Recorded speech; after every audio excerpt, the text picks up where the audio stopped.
Ladies and gentlemen, welcome back to the Crypto News Podcast. It's your host, Matt Zahab. We are buzzing as always. It is another lovely summer day in Toronto. We love to see it. And I'm super pumped to have the one and only Cooper Scanlon on the show today, co-founder of Movement Labs, who is absolutely popping off right now. Coop dropped out of Vanderbilt after his journey led to the blockchain space and realized that formal education wasn't the key to his success, and he really friggin' enjoyed building SPACDAO, the SPACDAO Vehicle, and more. This decision led him to pioneering the first yield aggregator, leveraging Move, which is a programming language, and eventually envisioning and creating Movement Labs.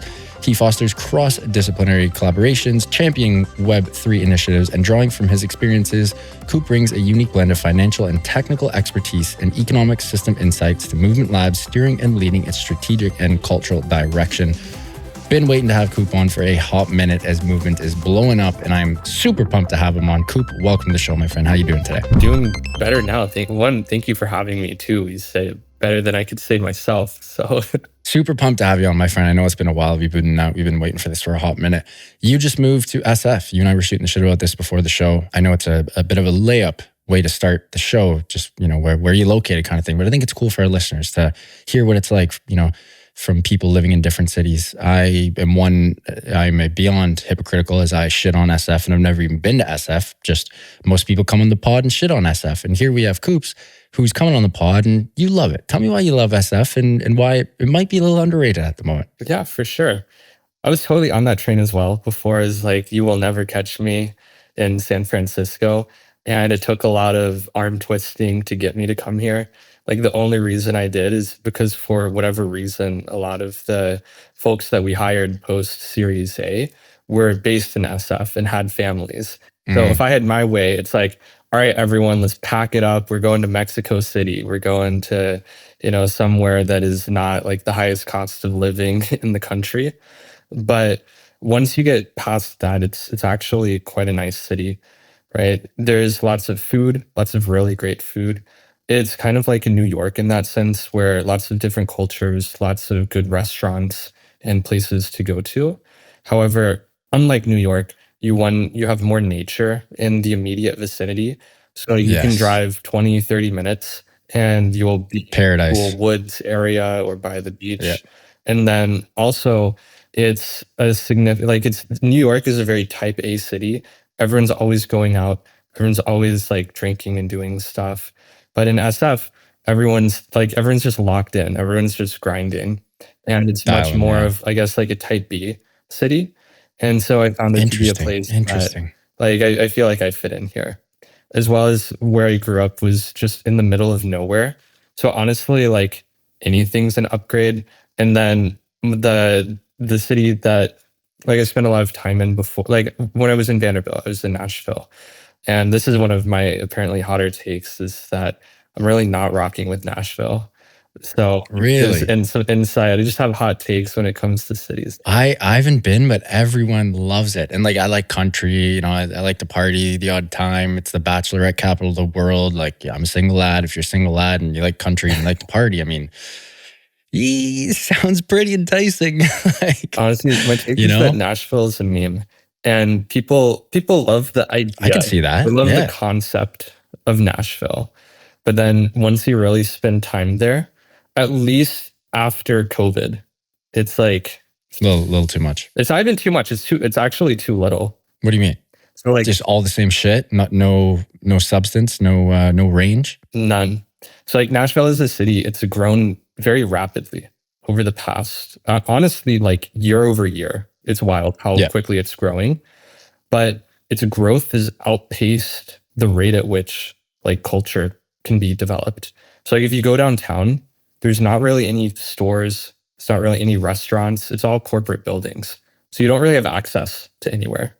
And then interesting, like Broadway, for example, before it was like many a time, it would be like the whole of campus would be down there. Then kind of like after COVID, it's like not really, right? So it's not, I don't know, it's a very different demographic, I'd say. It's not what I you'd love it. expect. Interesting. That will definitely be locked and loaded in the noggin for when I finally get to Nashville. So, Yeah, you have to be. You'll have to sync I'll hit you up. after that. 'Cause Yeah, I'm I'll very hit curious. you I up. haven't been to Nashville in a while, but like I grew very disillusioned of the city staying there. And you went to uni there, so you know better than most. Speaking of uni, you dropped out of uni. You went to Vandy, dropped out. Must have been a big risk. Parents, friends, network, family, coops. Are you baked? Are you drunk? What's going on? Like, why are you doing this, dude? Why are you joining crypto? What the hell is crypto? Walk me through that whole story. Why did you drop out? Why did you join Web3? Why did you start movement? For sure. So growing up, I was always super interested in the concept of entrepreneurship, being able to like have your own business and be able to run things.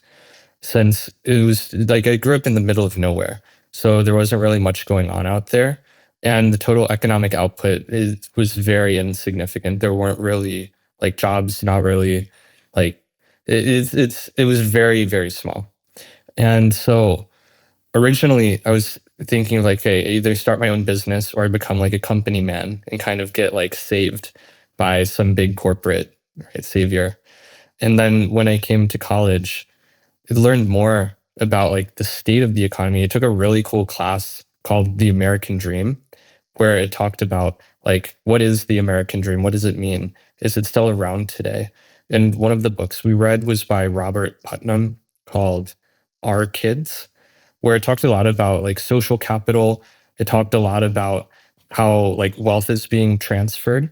Like middle class folks are getting poorer. They're losing connections that they have and are going into the details of why that is. I remember one of the things that he highlights is this town and the factory closes down. And then over time, like the town, it just gets wrecked. It just gets destroyed. Decimated, yeah. Right. Yeah. And that was something where growing up, like there's a factory and it's crazy because when you see like when the factory closed down, it's like the population just slashed and then it's just been down, down, down from there. And that's in the city, like 20 minutes from me had less than like 2,000 people. So I was just kind of like, yeah. So it was really cool to learn more about like, oh, so this is why things are the way they are. And over time, right, I started the internship process, started to learn more about like as myself, as a new economic entrant coming from a first generation college background, coming from like, right, the situation that I was in and really seeing all of this for the first time.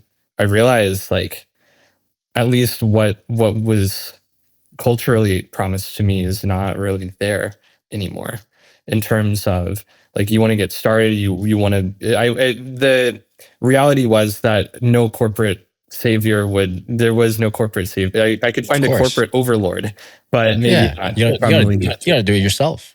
Exactly. You gotta do it yourself. And so originally like yeah, I was really lost for a while in college. I didn't really know what I wanted to study. I didn't know what I wanted to do because like people don't go to college. Like there's not like where I'm from. So it's I don't even know what careers actually do. And so I spent a lot of time in the human and organizational development department. And I found that pretty interesting because it's like a mix of business and psychology and figured that like if I don't know what I want to do, it probably doesn't make sense to specialize in something because it's like at that point you're just rolling the dice. And so to have something that could help me really create like more general skills and take that with me wherever I went, I thought was super valuable. So even though like I left college, I think that it was tremendously valuable to have gone to college, and I'm grateful that I got to spend a lot of time like working on that degree at Vanderbilt. It's like a Vanderbilt specific major as well. Super cool. So in that, I started to learn more about technology as well in college because like they have whole classes on it. Like that's not some like we didn't talk about coding at my school. That wasn't something I was really aware of in high school. And what was really interesting about technology is that it lets you build your own seat at the table. And it doesn't matter, like you don't have to have like millions of dollars for you to purchase land and build a building and all of the things that are associated with that and like kickstart your production. Like really you just need money to be able to pay folks to code. And with that, you can create a product, you can create momentum in a way that's not really possible with anything else. And growing up, I was always super finance oriented. because I was taking care of myself. I was helping my family pay bills. And so money was always just at the center of my life. Like I didn't want it Yeah. to be, but ultimately it You was didn't have a choice. dictating like, right, like do I have enough money to like go to the store? Do I have enough money to like purchase this meal? And it was always like some memories like just burned into my head of like trying to buy food and like the card would decline and like what would happen there. And Mm. so I really just wanted to get out of that situation and be able to control my own finances. So I was always really interested in the concept of investing, but since I'd have maybe like $20, $50 in my bank account at a time, like that wasn't really feasible. And so it wasn't until COVID, we got kicked off campus, right? People, like the university was actually encouraging people to live off campus for that. And I started getting these refund checks from the school because I wasn't paying for housing, I wasn't paying for meals. So my aid was way higher than my charges. And I would get the difference direct deposited into my bank account every semester. And that was like crazy because it was more money that I'd seen in the sum of my life. Just boom. And Wow. so naturally, So like I was supposed to like it's for, paying for your apartment and your food. But naturally, like I was investing every penny yeah. of it. I was like, all right, like it's off to the races, baby. Let's go make some money. So I was messing around a lot with stocks. I was really into lithium for a while. And after that had its heyday, it's like, okay, what now? During Zoom classes, I was just on Wall Street bets, refreshing. Like, okay, what's the next play, boys? And I wasn't able to get the confidence in anything that I was able to get the confidence in lithium. So I was like, damn, like I felt pretty sidelined. And it was around that winter I think that was around the stimulus checks as well that crypto started like the sleeping giant awoke once again. And so I started like looking into that and found it really interesting as this intersection of finance and technology. So being able to program information, program money, and having those benefits of not requiring the same immense capital costs, where not even to mention the social capital that you need to get started in most industries. Where like with most jobs, you're not going to be respected for at least a couple decades. And until those couple decades pass, your purpose is to make not your boss, not your boss's boss, but your boss's boss's boss's boss money, Some cake. right? It's just Yep. extract value from you. And so to do something in very contrast where I like to say that it's not my saying, it's an old adage that on the internet, no one knows you're a dog. Likewise, it doesn't matter Mm. who you know, it doesn't matter who knows your That's good. parents and who they know, Good point. right? You can just come, you can work hard, contribute, and see something from that. And that really attracted me. So it was around that time, like I was recruiting for internships really heavily. I was still doing that whole thing. And as well as still kind of being a bit in the mindset of like, I'm going to be a company man. And I had a really cool internship. And I absolutely loved the team. I absolutely loved like for what it's worth, like as a company, I think they're one of the good ones and like one of the best ones out there. But then when I ran the numbers, ultimately, like, okay, if I'm having an entry level salary, I'm expected to move to New York. It's like, I don't even know how I'm going to come up with 3 months rent at a time unless I'm asking them for a pretty massive advance. Not even to think of like the taxes that, right, an advance that would be considerable based on an entry level salary before tax. And so I was like, how am I supposed to even get started? It felt like I felt very left behind. And I think that's something that a lot of folks like in Gen Z and especially Gen Alpha are feeling as it relates to how to find a career and whatnot. And it was around that time I was hustling, man. I was working on startups, I was working on side hustles. And one of them had started to take off, being that yield aggregator, which you mentioned, building structured products with the Move language. And so with that starting to take off, I kind of realized like doing Web3 is something that makes me happy. I find it intellectually stimulating. I find it fulfilling. I have seen way more success in Web3 in the course, right? Like getting to that point, it took me about like half a year. to where like I was able to have the experience, like building a company, working with others, pitching, to be able to have like my first successful close of like bringing in Yeah. capital for a project. And things seemed like way up and up. And if you look at that, it's like a 6-month horizon to start fresh and then be able to get to a point where you're succeeding. And I thought, like, if I'm going about this in a traditional career path, this is going to take me years, if not decades, to be able to Yeah. find a similar trajectory. So seeing that trajectory there was very interesting to me, seeing that I had something good, something that I was happy with. And so I just kind of realized, like, I have something good in my hands here. I should probably focus on that and give it the attention that it deserves and really nurture that seed. And then at the same time, I thought, well, I love the team. I love the company that I was working with for the internship. But ultimately, like if I'm thinking in terms of like 1 year, 5 years, that's not like I would rather put those years into Web3 and into the thing where I'm seeing a greater trajectory, into the thing where I'm feeling more fulfillment and more happiness doing. So it was ultimately then that I made the decision, like, look, I need to quit my internship. I need to focus fully on building this product and just put all of my eggs in that basket. And once I decided that I was going to quit the internship, well, what was I doing at college, right? If the purpose of college is to get an internship so you can get a job and start a career, and I've decided that the internship, the job, the career, that's not the path that I want to go down, then what use is it to be in college at that moment? Because keep in mind, I had already extracted a lot of value from college, right? If I had gone straight from high school into building a company, like Of course. that would Yeah. not have been good. Would I needed have the been way different. socialization that college provides you, the ability to like grow as a person, still like be challenged intellectually and be a part of that environment where you're able to grow and learn from really awesome professors and really awesome subjects, right? And taking all of that knowledge, it put me in a very good position. But it's kind of like a mine, right? The resources had been extracted. It's time to build something with those resources Yeah. Yeah. and Yeah. move on to the next thing. So that's what encouraged the dropping out and the focusing on it.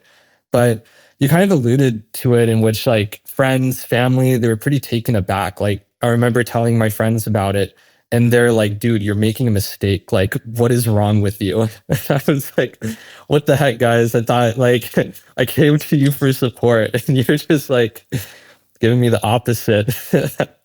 And I love then it. Hey, you gotta one thing I needed to jump into here, Coops. Move. This is I know you just mentioned it, but something that I feel like not a lot of people in crypto are fully cognizant and aware of. Really powerful language, really, really powerful programming language. I'd love for you to jump into why you chose to build on and with Move. Because again, it's something that, not that many, it's not one of the big ones that are front of mind on people, totally. Yeah. So back around like 2017, 2018, Facebook was working on this project called Libra or Diem. So Yeah. they were building their own blockchain. And a lot of the vision of this was like a unified payment system, payment rails, where Facebook, they're a very strong social network. They have a lot of big tech and big finance friends and are very deep within the tech world. And so there's an opportunity to create a unifying system. And in that, right, they worked with Solidity. They're like, this is a great leap forward. It's cool that it provided a picture of what smart contracts could look like and what these use cases could be. But ultimately, right, Solidity, it doesn't scale with real world asset use cases and the types of things in which data ownership is important. And so they started looking to other frameworks, right? And there's actually like a White House, it was a press release, I think back in January, about how they're encouraging folks to move away from languages such as JavaScript and work with languages with stronger type safety, such as Rust. And if you look at Move's pedigree, it's a Rust derivative language. So Right. it takes a lot of the learnings that we have from Rust and a lot of the structures, which have been pretty applauded. It's like powerful data structures, creating safer systems, as well as kind of more intuitive systems for the way in which data is trading hands and being ascribed ownership today. And the Facebook team, they poured countless millions of dollars and put their best engineers on taking Rust and making it blockchain native. So making something that's geared towards this cutting edge that we're on now as we think more of gaming, of RWA, of consumer-oriented applications. So part of like the top high level benefits of Move, one, you have protection against reentrancy attacks. When you see on like news breaking that $50 million was stolen from a protocol, 9 times out of 10, it came from reentrancy, which is a way of exploiting kind of the the foundational logic of Solidity, where like it's not really optimized for these sorts of things.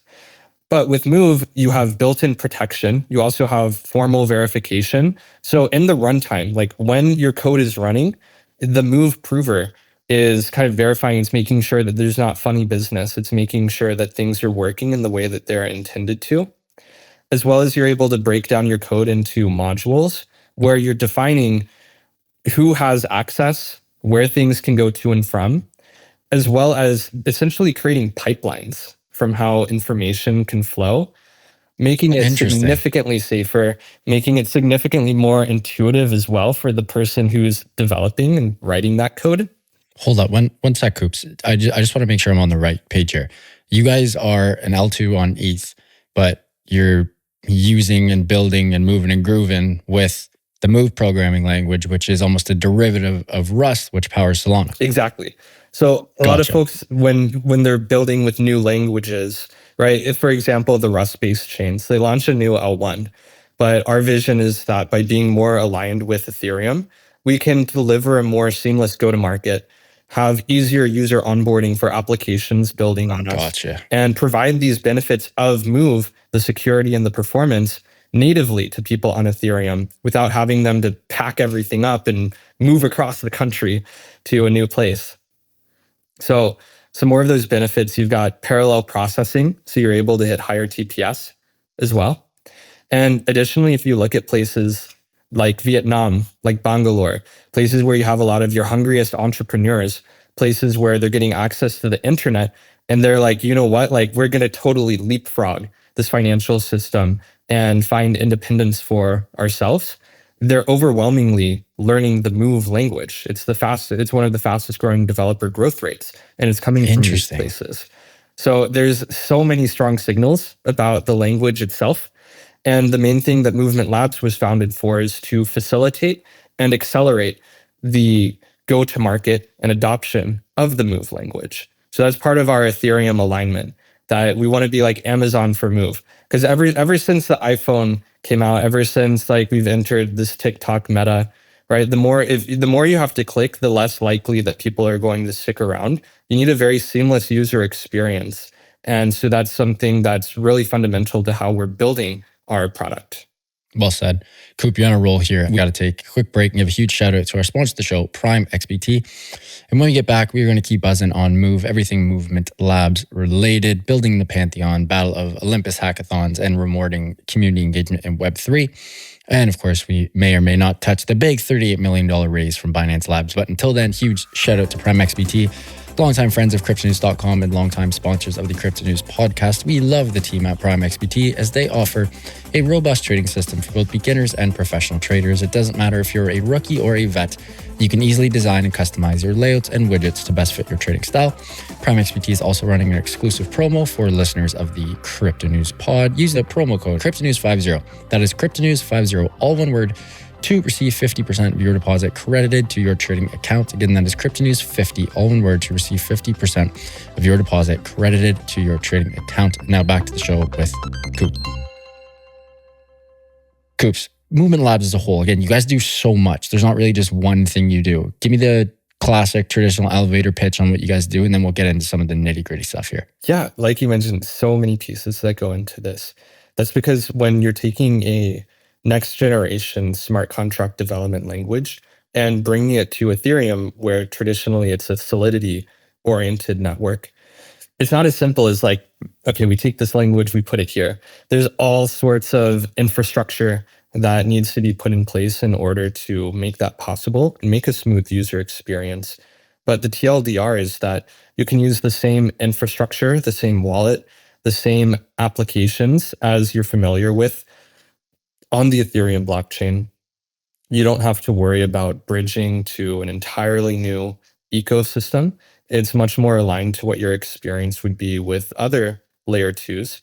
And we're actually working on some stuff that makes it even more seamless that will be revealed pretty shortly. But at the end of the day, if you're an Ethereum user, you can have better security, better peace of mind, and work with net new applications, a net new ecosystem, net new smart contract development language where you can be a part of this movement from a very early stage very easily. And if you're a Move developer or a Move builder, suddenly you get to open up your application a significantly larger total addressable market, right? So it's like being able to open up a stand at Times Square. That's what we enable Move developers to do. And we believe that Move is the safest language. We believe it's the most performant language in the future of blockchain development. If you look at places around the world that are overwhelmingly, they're not, for first-time developers, they're not learning Solidity, they're learning the Move language. We believe it's the future and are really excited to deliver it to the front door of folks at Ethereum.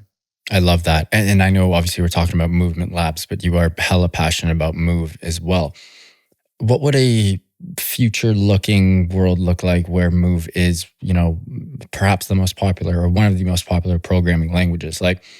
And a follow-up / segue would be, if users and participants and community members want and do participate within the Movement Labs ecosystem, does that, make it more worth their while for the Move programming language? Like, what do you see, we'll call it 5-10 years down the road? Is obviously Movement is one thing, but you're way more biased because it's your baby. Move, still sort of your baby, but not your like actual baby. You more adopted that, then create it yourself. But like, if you could just sort of take both those and put them in a silo, what do you think that silo is going to look like, 5-10 years down the road? For sure. I think on one hand, we'll see a lot of innovation in the blockchain space, enabling a lot of new use cases. So kind of like with DeFi Summer, once people realized what smart contracts could be used for with financial applications, I think that we'll see something similar to that, but in the consumer-oriented realm. And what's really cool is like the consumer category, it's not just limited to things. For example, we have a team called Henry that's building essentially honey on Web3, where that's a really cool consumer application that's powered by Move. But you can also see things such as gaming that will be powered by this. You can also even see just more user-friendly DeFi applications as well. But I think as a language, like we're still very early. So who knows what exactly like the smart contracts are going to look like 5 to 10 years from now. But I'm very excited for us getting more familiar with the ins and outs of the language, how we can apply it, and seeing something like a DeFi Summer for Move. But then as it relates to like movement itself, part of what we were founded upon is that my co-founder and I, we both took huge bets on the Move language, right? Like we dropped out of school, we quit our internships. Massive. You guys literally pushed all the chips in. Yeah, we went all in. But then when all the cards were played and ultimately like mainnets were happening, we got destroyed. We had nothing to show for it, right? Except a lot of problems. And so despite all of the work that we put of like talking about Move, convincing our friends to build with us, helping troubleshoot Move applications, building within the ecosystem, talking to investors about Move, like writing like thought pieces on the language and sharing this, like ultimately we didn't really have a seat at the table ultimately of its adoption. And that it hurt a lot and it was very stressful at times. And so as it relates to our own go-to-market 5 to 10 years from now, right? If you look at today, what we're doing is just focusing on how we can empower our ecosystem. If you're a builder, right, we're getting people plugged in with grants. We're helping teams fundraise. We've successfully facilitated around like $1 to $2 million fundraisers for net new teams building on us in our ecosystem. Even if you're not ready to fundraise, like we give folks access to our designers. We do everything we can to give them access to our community, help them hold special events in our Discord, schedule AMAs in our Discord. Like we're really trying to get like what's ours is theirs. It's open to our builders. And it doesn't just stop with the builders, it goes all the way to the community as well. Because like I said, my co-founder and I, we have experience being community members of brand new languages. Even though we were building applications, a lot of the functional things, like we were making memes, we were writing, we were engaging on Twitter. And that's something that's really critical for a network's go to market. And therefore, it's something that we believe ought to be recognized by us and for folks who are doing. So we've created a really cool system called guilds, where you can think of it kind of way back in like ancient Greece and Athens. You had artisans and people with specializations coming together. They would learn together, grow together, and then apply their skills in a way that created a common tide. And that's something that we see happening in our community as well. And so we take every opportunity we can to recognize and reward folks, whether it be through like Discord roles, whether it be through amplifying what they're doing on our own Twitter, and ultimately giving them the space in which they can be recognized for all of the different ways they contribute, whether they're making memes, whether they're writing, whether they're being community moderators, engaging with us on Twitter. Every different thing is a path which we've defined. And we give a route for you to be recognized and take that recognition, go to other applications in our ecosystem, provide similar contributions, and be able to be recognized by us and by applications in our ecosystem. So we really have this vision of redefining what it means to be a part of a community in Web3, because ultimately that's what it's all about. It's about democratization and decentralization. And so that's something that's very dear to our heart, all the way down to this like base level of that we have a brand new coding language. Anyone who's a part of this should be able to like build their own seat at the table, right? Because it's a clean slate. It doesn't matter what your past is. All that matters is your hustle and your energy and what you want to build for yourself. So we're giving people the frameworks and the foundations to be able to do that in a more streamlined way. So like 5 to 10 years from now, I really hope that a lot of folks in our ecosystem have been able to make it. I hope that folks, whether you're a builder and it's like you have a successful application launch, or if you're a guild member, right? We have some people who are starting their own podcasts. I want to see that be a household name in our ecosystem. People who are making memes, I want them to be able to get like jobs and get gigs in our ecosystem as designers. Folks who are like being community moderators, I want them to get hired onto the moderator team of us or by different folks in our ecosystem, right? People who are writing, being KOLs. Like, let's incubate the next generation of Move KOLs because we're starting from scratch here. We have a very unique opportunity to. So I really hope to see people be able to like achieve their dreams using the energy, this like, it really is like nuclear energy of this Move language and the power and potential that it has. And for folks to leverage that to build up wherever they want to go. And movement just being a canvas and being a hub that facilitates and accelerates that go-to-market and adoption. I love it. Coops, you're on a roll, man. I wish we had more time here. Geez, we're barely scratching the surface. Last thing, I know you briefly spoke about your sort of Greek/Greece analogy. Could you very quickly talk about building the Pantheon and the Battle of the Olympus hackathon? I love the naming for this. I think it's all world. Yeah, for sure. So for developers, the Battle of Olympus exists for whether you're a first-time dev or an experienced one. You can learn how to build with Move from 0 to 1 and create an application and follow a path, right? Where the early stages of the path, it's very simple. You don't need to have a lot. And it's actually geared so that the steps that you're taking set you up for success. So a lot of people are being paired with design resources, with web development resources, and really whatever they need to make their vision come to life. That's going to be an area where there's lots of rewards for the developers that are building on top of us. And it's cool as well to see folks that have already built applications and are deployed to the testnet. They're also participating. And in ways, people are serving as mentors because we really have this give first mentality all throughout the ecosystem. And then for building the Parthenon, that's our testnet experience where you don't have to be a developer. It's open to anyone, right? Where we have different guilds which provide different tracks and frameworks by which you can develop and showcase your skills to the different applications building on us and leverage that to showing your skill set and ultimately finding opportunity in the ecosystem. And of course, even if you just want to play around with transactions, that's its own bucket of recognition as well. So there's a place for everyone here. There's short-term games and there's long-term games that you can play. And what's cool is that the short-term games, they actually lend to the long-term ones by completing the short-term, like by doing transactions or by doing quests. You're gaining expertise with the protocols and with the ecosystem. And you can then take that expertise if you want to be like whatever you want to be in the ecosystem, you have something that you can showcase. So that's something that's super important to us, but also to recognize that even for the people where they hear like, oh, there's a testnet of a new blockchain and a new language, this sounds like something there could be opportunity in.